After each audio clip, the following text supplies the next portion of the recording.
Regresamos de este corte y ahí vimos cuál es la situación de los precios actualmente en la República Dominicana. Seguimos analizando un tema tope en la República Dominicana, en los países de Latinoamérica y en el mundo. Es el tema de Cuba y seguimos analizándolo con nuestro invitado internacional, el señor Willy. Seguimos conversando. Bueno, un placer como de nuevo estar aquí y seguir contigo en este programa muy interesante. Sí, hablábamos antes de irnos a la pausa sobre el tema de que no ha habido un control y que ha salido a la luz. Y entre tantas informaciones que han salido a la luz sobre Cuba está el tema de los protestantes desaparecidos, que dicen que son detenidos, que nadie sabe dónde están. Ha iniciado el pueblo una serie de estrategias de los familiares desesperados, quizás por saber dónde están sus familiares, cuál es la situación actual, y quisiéramos saber cuál es su opinión y su análisis sobre esta situación. Bueno, yo creo que como lo hemos visto también en Venezuela, lo hemos visto en Cuba, lo hemos visto en Nicaragua, en este tipo de gobiernos se desaparecen presos, y ahí viene todo el tema de los interrogatorios, qué pasa en estos interrogatorios, las familias no saben de ellos. Ya vimos la reacción de lo que la directora de Derechos Humanos de la ONU, la redactora de Derechos Humanos de la ONU, quien ya se hizo público su preocupación y dijo de que Cuba tenía que presentar a estos desaparecidos presos durante las manifestaciones. Entonces yo creo que obviamente es preocupante, y por eso yo te decía hace un momento, en el segmento pasado, que lo que ha pasado en Cuba y de la manera que la represión se ha dado no le ha favorecido a muchos de los aliados de Cuba que tiene aquí en Europa y en otros países internacionales en cuanto a la manera que se ha comportado el régimen. Y obviamente tienen el apoyo de los países que están aliados con ellos, como Nicaragua, como Venezuela, Argentina hasta cierto punto. Ahora vemos que también el nuevo presidente de Perú, que también se ha manifestado en ese sentido, dándole apoyo a la manera de que Cuba ha manejado la situación. Y yo creo que es algo que, aunque ya sabemos los países que lo van a apoyar, sí también sabemos que la gran mayoría de los países van a contradecir y van a reaccionar de una manera negativa a la desaparición de manifestantes en las calles de Cuba, que estaban simple y llanamente pidiendo la libertad que han venido buscando durante los últimos 60 años. Es así, y vemos quizá la posibilidad de que pudiese salir adelante Cuba y que quizás este sea el primer paso hacia encaminarse a la libertad. ¿O entiende usted que todavía falta mucho camino que recorrer? Le falta camino.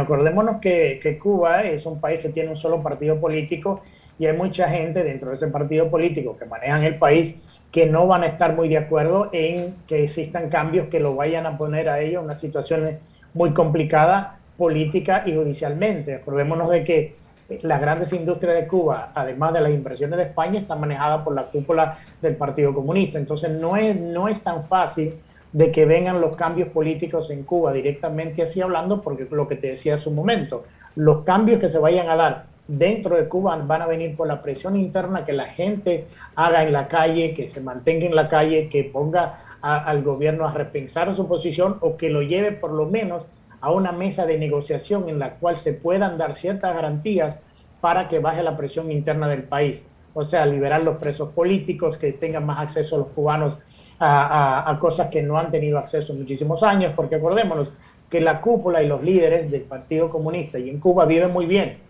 A eso no le afecta mucho el embargo, no le afecta mucho las necesidades que le afectan a los cubanos comunes y corrientes. Esa es la realidad de Cuba. Es correcto. Sin embargo, hay una queja nacional e internacional, y hablábamos ahorita de que varios países del Caribe y de Latinoamérica han vivido diferentes situaciones, y podemos mencionar el caso de Venezuela, podemos mencionar el caso de Cuba, que lo está viviendo actualmente, Colombia, que hace poco estuvo en manifestaciones donde los manifestantes fueron atacados de manera brutal, y también la situación que vive Haití. Y saliéndonos un poquititito del tema de Cuba, yo sí quisiera que analizáramos un poco qué es lo que está pasando en estos países antes mencionados, y quizás haya cierta preocupación en la República Dominicana, y seguir orándole a Dios que mantengamos la estabilidad. Bueno, yo creo que la geopolítica de cada país es diferente. O sea, lo que vivimos en Cuba ya lo vimos hace 62 años y sabemos cuál es su lineamiento político. Es un sistema socialista, comunista, que ha manejado el país durante los últimos 62 años. Lo que pasó en Colombia, básicamente, y es una estrategia que ya, y está la evidencia de eso, que se vino manejando para tratar de una manera, utilizar un tema que era completamente legítimo para politizarlo y entonces aprovechar ese momento para crear la crisis nacional, quemar locales, enfrentarse con la policía, hacerlo de manera violenta, para de esa manera quitarle credibilidad y autoridad al gobierno y buscar apoyo internacional en camino a querer derrocar el gobierno que está ahora mismo en Colombia. En el tema de Venezuela, Venezuela es una política completamente diferente, es uno de los países más ricos, o es uno de los países más ricos en términos de recursos de la región, que ahora está completamente en bancarrota porque ya sabemos el sistema político que tiene, la represión que ha aplicado a su país en los últimos 10, 15 años ha sido algo que nosotros, o sea, que hemos visitado Venezuela cuando no existía ese tipo de gobierno, y lo que es hoy, estamos hablando del cielo a la tierra en cuanto a lo que es un sistema de gobierno que se ha encargado de no solamente crear este caos que tiene el país y el tema económico tan horrible que tiene, y cómo perdieron toda la industria petrolera, en cierta manera se enfocaron básicamente en crear una división de clases en el mismo Venezuela, que son los ricos en contra de los pobres y los pobres en contra de los ricos, y segmentar la población para crear este odio interno entre los diferentes sectores de la población, y en cierta manera es como dividimos el país, creamos esta crisis y obviamente nosotros tomamos el control como gobierno. Yo creo que eso se ha visto en otros países, se aplicó en Venezuela, estamos viendo como en cierta manera, inclusive en el mismo Estados Unidos, se están dividiendo el país en sectores, en géneros, en la LGTB, en los afroamericanos, en los latinos, en los blancos. O sea, no estamos viendo un Estados Unidos, sino un Estados de diferentes grupos. Y eso es lo que hemos visto a través de la historia, que no ha llevado a nada bueno en ningún país. Porque yo siempre me acuerdo de algo que dice el actor afroamericano Friedman, que le preguntaron que si él estaba de acuerdo con el tema de racismo, lo que estaba pasando en Estados Unidos, y él decía que no, porque en el momento que se iba a acabar con el racismo era cuando él dejara de llamar a un hombre blanco, y cuando a él lo dejaran de llamar un hombre negro. Yo creo que nosotros tenemos como ciudadanos la responsabilidad de tumbar esas barreras, y que, como decía él, que no dedicarle el mes afroamericano en Estados Unidos, sino que el afroamericano es parte de la historia de Estados Unidos.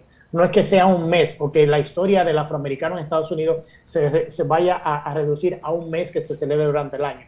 El afroamericano, como el hispano en Estados Unidos, es parte de Estados Unidos. Yo creo, como cree él, de que no podemos relegar la historia de nuestra cultura en Estados Unidos y en otros países a un mes, sino que somos parte de este conglomerado. Y lo mismo, volviendo al tema, es lo que ha pasado en estos países, que decimos, cómo dividiendo a las personas, cómo llegamos a tener el control político que buscamos.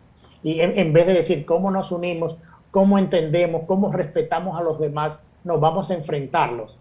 Vamos a enfrentarlos para crear esta crisis que obligatoriamente va a necesitar una intervención gubernamental para tratar de mantener, si no la calma, si no mantener el tema económico, o sea, que de una manera u otra se dependa de un gobierno grande que pueda tener sus tentáculos en todas partes. Entonces, eso es lo que ha pasado en muchos de estos países.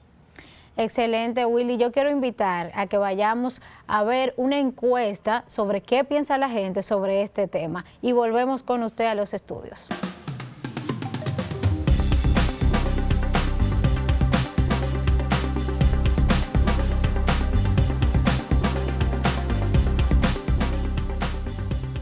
nadie sabe.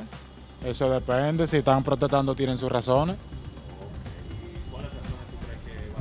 Bueno, yo diría que Cuba está harto ya de la dictadura y del maltrato a la ciudadanía. Sí estoy de acuerdo con lo que está sucediendo en Cuba, sin embargo pienso que debió de hacerse hace mucho, porque entiendo que ya es mucho el tiempo que tienen callados y ya es momento de ejercer su voz.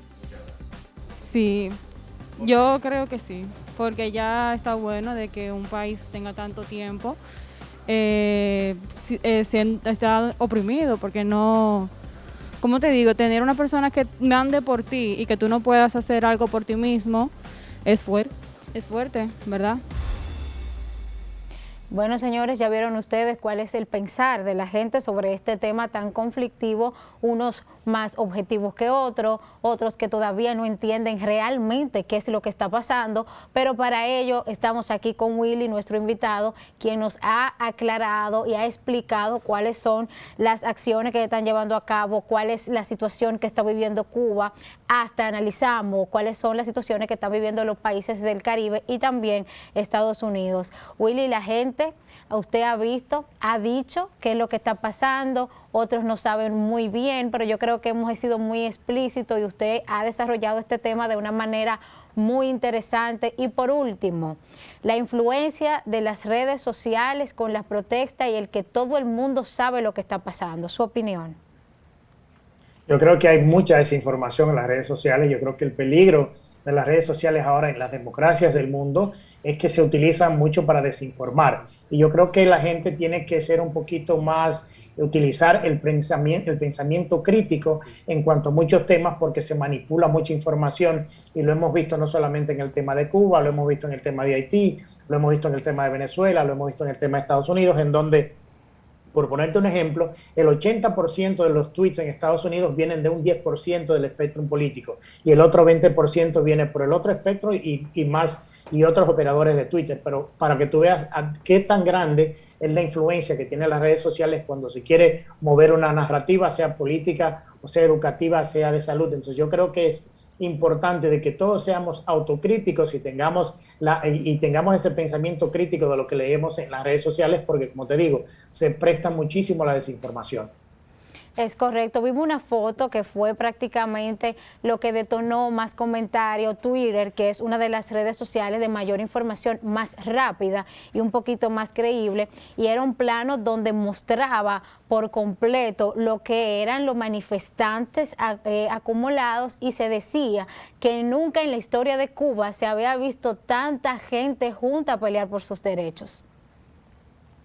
Así es, y esas son cosas, esas fueron fotos reales, aunque hubo también hubo un poco de desinformación también por otros lados, pero hay esa foto que a la que te refieres, y hay muchas más. Acuérdate lo que te dije hace un momento, fueron 32 ciudades de Cuba, nunca se había visto en 62 años una manifestación masiva a ese nivel de ya el rechazo a nivel nacional, a nivel de la isla entera, a lo que es el sistema de gobierno que se ha vivido en Cuba en los últimos 62 años. O sea, yo tenía, en esta semana también hice otra entrevista en la cual me preguntaban y dudaban un poco de todo esto. Yo les decía, miren, es simple, no es muy difícil. La gente no se está montando en barco para salir de Estados Unidos o de ningún otro país para irse a Cuba porque ahí está muy bien.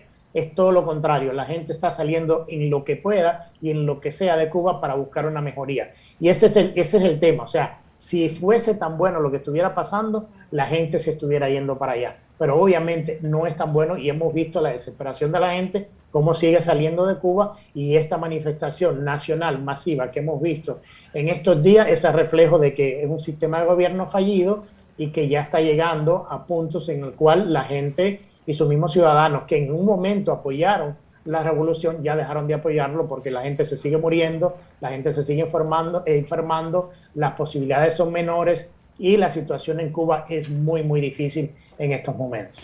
Correcto, muchísimas gracias, Willy. Le agradecemos desde el corazón el haber compartido con nosotros tan importantes declaraciones donde pudimos entender un poquito más cuál es la situación actual de Cuba. Gracias por estar en la hora clave y en esos momentos nos vamos a una pausa con el personaje del mes.